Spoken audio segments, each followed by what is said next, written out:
Good evening. This is 7 o'clock news bulletin live from this news center of the Sultanate of Oman television. First, let's begin with the headlines. The winners of the 5th edition of Sultan Qaboos Award for Crafts Excellence are honored.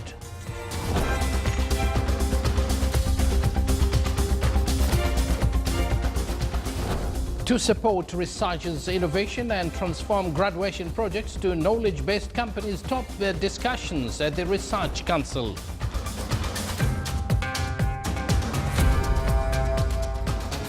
Seminar on innovation at governmental works in National Defence College discusses the reality of challenges and the government performance analysis in the Sultanate.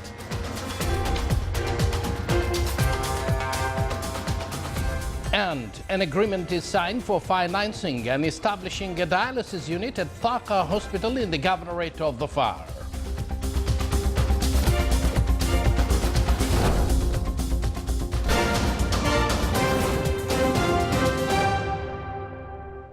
Thank you for joining us. Those were the headlines, and now the news in detail. His Majesty Sultan Qaboos received a cable of thanks from His Excellency Ram Nath Kovind, President of the Republic of India, in reply to His Majesty's cable of greetings on the occasion of the 69th anniversary of the Republic Day.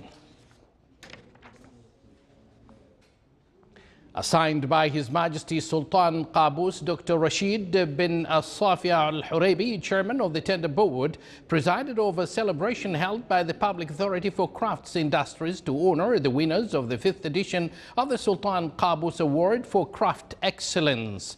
Our reporter, Saleh bin Khalfan al-Rahbi, has more details in the following report.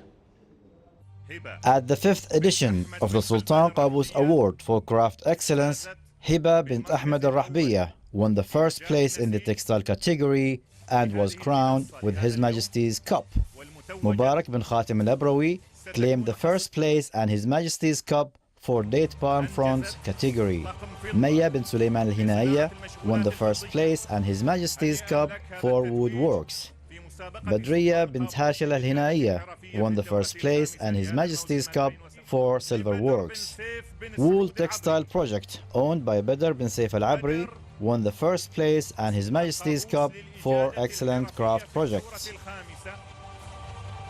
Taking part in this competition inspires me to make more handicraft, and I feel proud about it. In celebration of the 15th Omani Craftsman Day, the Public Authority for Craft Industries also hosted an international handicraft exhibition to enhance the interest of young people in the sector and facilitate exchange of experiences among artisans participating in the event. Visiting the International Handicraft Expo here in Oman is actually a great opportunity for me to discover handicrafts from all over the world and feel really proud to see booths of Omani handicrafts are being here together with the other international handicraft displays actually. It is worth mentioning that the Sultanate, represented by the Public Authority for Craft Industries, celebrates the Omani Craftsman Day on March the 3rd every year, in confirmation of the approach of His Majesty Sultan Qaboos to the need of paying attention to the heritage of society. This annual event highlights the important contribution of the craft industry to the comprehensive development process in the Sultanate. For the Sultanate of Oman Television English News, Saleh bin Khalfan al-Rahbi, Muscat. Thank you, Saleh. The Research Council held its first meeting in 2018. During the meeting, of a number of reports, recommendations, updates of implementing decisions, programs concerned about support researchers and innovations were reviewed. The meeting also discussed what had been achieved in previous year and development progress in these programs and projects within approved budget. The authority also reviewed updates of the Research Council membership and a number of regional research committees and organizations. It also discussed updates in the program of transferring technical graduation projects to start-up companies in order to provide financial support, in addition to provide training for students' project for transferring them for companies based on knowledge. The meeting was chaired by His Highness Sayyid Shihab bin Tariq Al Saeed, advisor of His Majesty the Sultan, Chairman of the Research Council. Coinciding with the developments of Command Center's exercises Joint Effort 10, Lieutenant General Ahmed bin Harith al-Nabhani, Chief of Staff of Sultan Armed Forces, head of the exercise, Major General Matar bin Salim al-Baluchi, Commander of the Royal Army of Oman, Commander of the Joint Forces, Air Vice Marshal Matar bin Ali al-Ubaidani, Commander of the Royal Air Force of Oman, and Rear Admiral Abdullah bin Khamis al-Raisi, Commander of the Royal Navy of Oman, followed up with exercise the developments and were briefed on it. They also got acquainted with works of divisions of military security and civil sectors participating in the exercise, along with their tasks and roles undertaken in all levels. These exercises comes within the framework of the Sultan's preparation to implement the national exercises Al-Shamukh 2 and Omani and British joint exercise Swift Sword 3, which are proposed to be implemented in the month of October.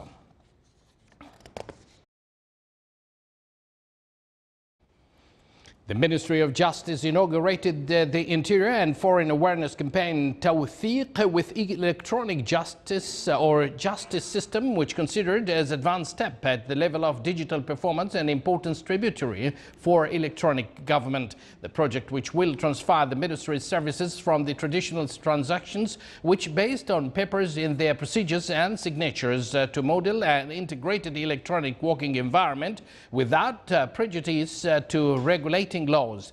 The e-justice system Tawthiq enjoys protections and privacy systems beside its connection with the governmental cloud. The justice electronic projects included 147 electronic service distributed at 8 systems. The inauguration of the campaign was presided over by His Excellency Sheikh Abdul Malik bin Abdullah Al Khalili, Minister of Justice.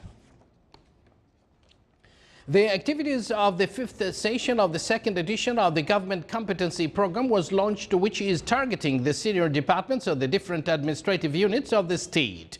The program, which is implemented by the Minister of Civil Services in cooperation with the Institute of Public Administration and Kifah Company for the Development of Human Resources, highlights in its 5th edition developing the employees' scientific, practical and technical skills. The Ministry of Civil Services, through these programs, aims to improve various skills of employees in order to confront the increasing challenges and current demands in workplace. It is as well aims to acquaint participants with international experiences with regards to government leadership. More than 40 director generals from various state administrative apparatus institutions benefit from this program.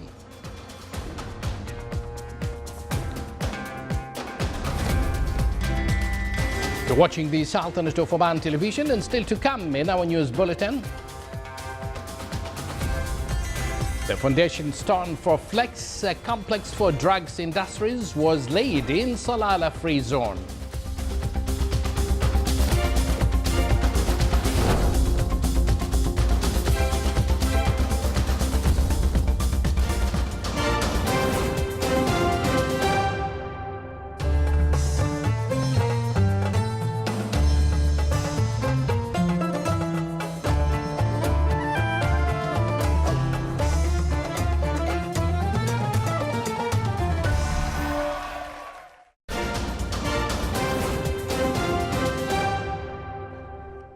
Welcome back to the news from the Sultanate of Oman television. A Turkish government-organized media tour into northern Syria gained access to Afrin districts for the first time yesterday, visiting a small village recently cleared from the YPG. Captain Ahmed Taktak of Allied Syrian forces in Marsawa village said they gained control of 3 villages in the last 10 days, fighting some 50 Syrian Kurdish fighters. Armed Syrian fighters patrolled the village. Turkey's Red Crescent and emergency agency distributed beds, blankets and food to some 20 families. To women in Marsawa, where walls were scribbled with YPG and other Kurdish groups' graffiti. Further south, Turkish soldiers were keeping watch with weapons ready in Bursaya Hill, captured in January.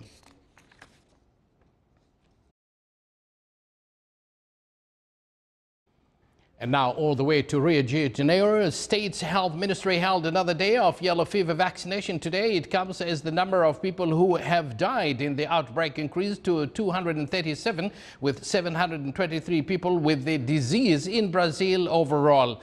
In Rio State, 10 million citizens have received their vaccines, but another 4 million people are as yet unvaccinated and run the risk of catching the deadly virus. Even with the news of an increase in yellow fever deaths, not many people come to get their shots at the various health units scattered throughout Rio de Janeiro. According to the Brazil's health ministry, the disease is now circulating in more populated areas, resulting in more infections, with Sao Paulo and Minas Gerais having been the most affected areas in this year's outbreak. An Indian Navy sailboat with an all-female crew has reached South Africa as it nears the end of her circumnavigations of the globe. The INCV or SV Ranini sailed into Cape Town, its last port of call before returning to the Indian port of Goa. The 17-meter boat with a 6-member crew has visited Fremantle, Australia, Leighton, New Zealand and Port Stanley, Falklands on a journey that began on September 10th. The crew got a warm welcome in Cape Town from students, Indian diplomats, Indian diaspora members and Mayor Patricia de Lille, who tweeted that the sailors are an inspiration to women worldwide. The boat's arrival coincided with the annual Hindu festival of Holi. People living in Rahimi in the southeast Wales could be seen playing in the snow after the town was badly hit by extreme weather. Cars were completely immersed as locals attempted to clear roads and driveways. Much of Britain has suffered from severe weather from what has been the coldest March on record. Hundreds have been left stranded on roads, and blizzards have caused travel disruptions and several road accidents across the UK.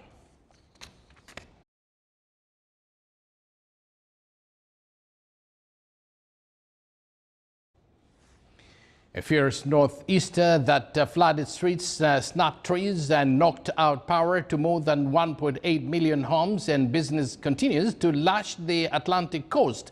But the winds are expected to slowly let up as the storm moves offshore.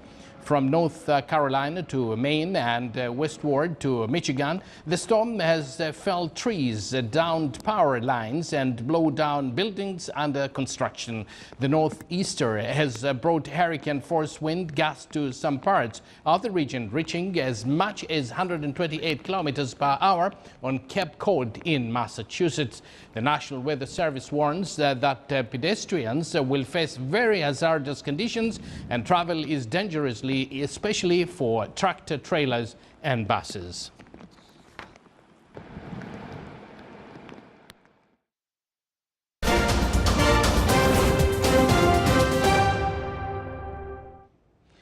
Back to some local news. Under the title Innovation in the Governmental Work, the activities of the Strategic Issues Seminar started at the National Defence College.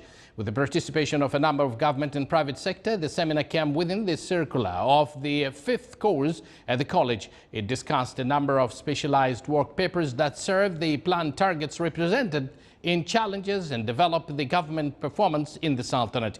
His Excellency Sheikh Khalid bin Umar Al Marhoon, Minister of Civil Service, presided over the seminar opening ceremony.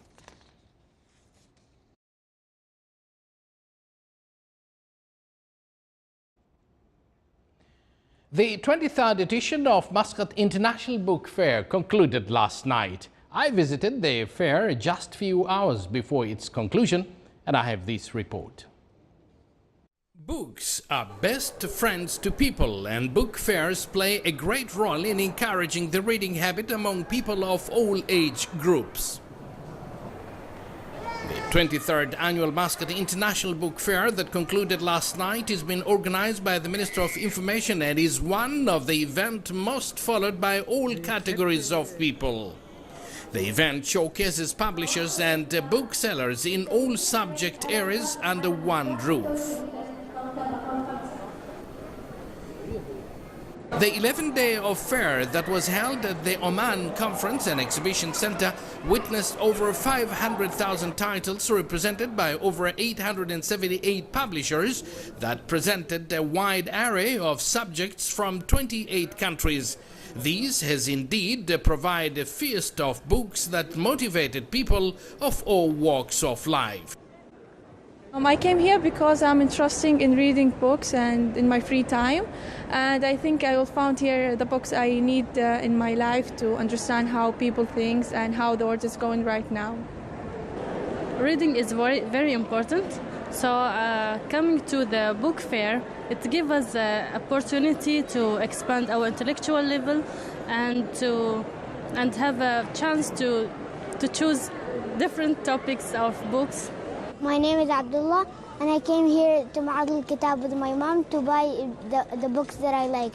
And the only kind of books that I found are science and history. The total number of visitors from across the Sultanate reached 1,060,000 visitors. 98% of them were Omanis, 53% female and 47% male. The highest number were at the age of 30 to 49 years, representing 58%, followed by a large number of students.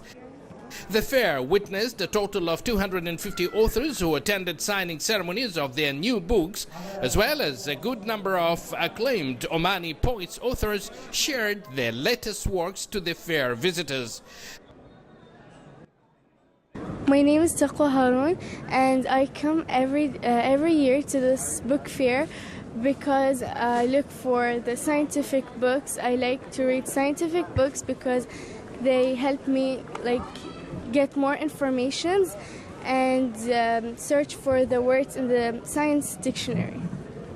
I'm very happy to come here and buy books of general knowledge. We would like to thank the organizers of the book fair to hold an event annually so that we can every year come and buy the books of our interest.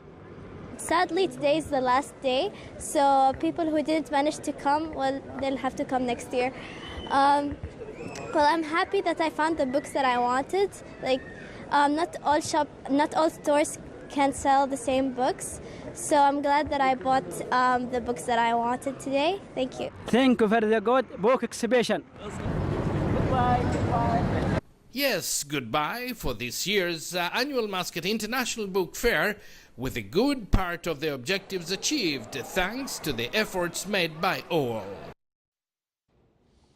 The Public Authority for Social Insurance signed e-payment agreement with the Oman National Energy and Investment Company ONEIC. The agreement aimed to prepare an electronic database to facilitate paying the notification issued by the authority and find brokers between the authority and the banks using the latest techniques. The agreement mentioned that the payment process will be brought to ONEIC branches in the Sultanate, the website, the smart application and banks.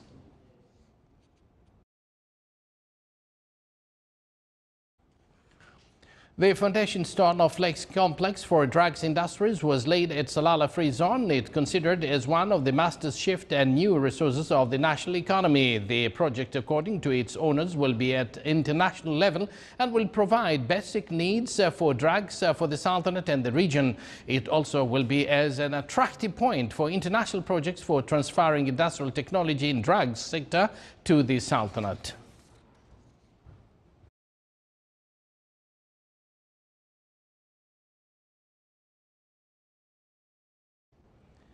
At a cost of 300,000 Omani Rials, Raisut Concrete Company signed with the Minister of Health an agreement of establishing dialysis unit at Taqa Hospital in the Governorate of Dhofar. The agreement came within the company's initiative in partnerships with various governmental bodies and development in a number of fields, in addition to its belief in its social responsibility and limit the citizens' suffer of dialysis safe their time, efforts and expenses. The agreement will serve patients with within the wilayas and niyabats around the wilaya of Taqa.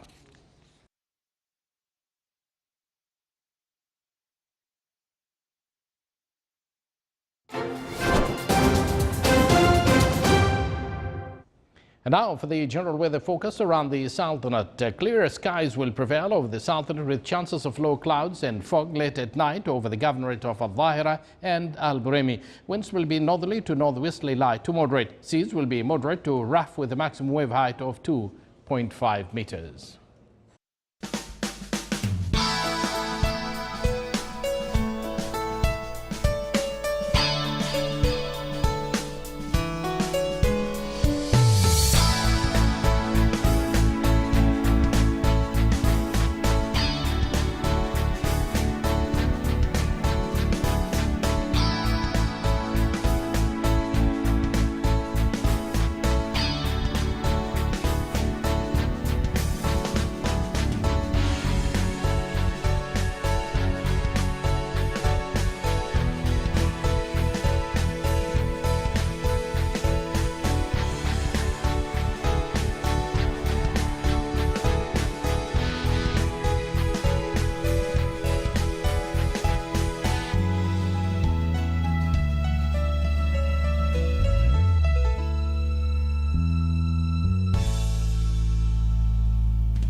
You're watching the Sultanate of Oman television, and before we end tonight's bulletin, here are the main points once again.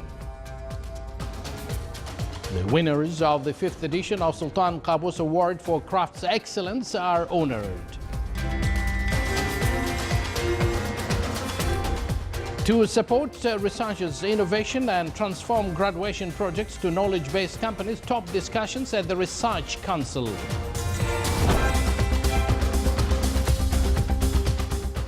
Seminar on innovation at governmental works in National Defence College discusses the reality of challenges and the government performance analysis in the Sultanate. And an agreement is signed for financing and establishing a dialysis unit at Taqa Hospital in the governorate of Dhofar. And with that, we do conclude this news bulletin brought to you live from this news center of the Sultanate of Oman television. From the entire news team and myself, we do thank you for joining us. Wish you a pleasant evening and good night.